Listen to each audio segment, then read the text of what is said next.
how you can download apps without Apple ID password in your iPhone. Now this method also works in your iPad, so you can use that too.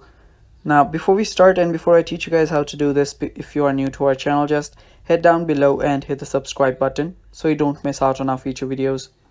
Also press the bell icon so you get notified when we release our new videos. So now let's get started. So the first thing you'll want to do is go to your settings. So after you're on your settings, just scroll down till you find screen time. And after you find screen time, scroll down again till you find content and privacy restrictions. Now turn this on and go to iTunes and App Store purchases. And under require password, make sure that you select don't require.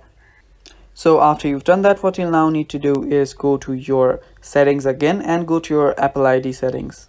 Tap on your Apple ID. And after you do that, if you scroll down, you'll find media and purchases. Tap on it. And after you do that, you will see an option called password settings. Tap on password settings and there you will get an option that asks you if you want to require password when you download stuff.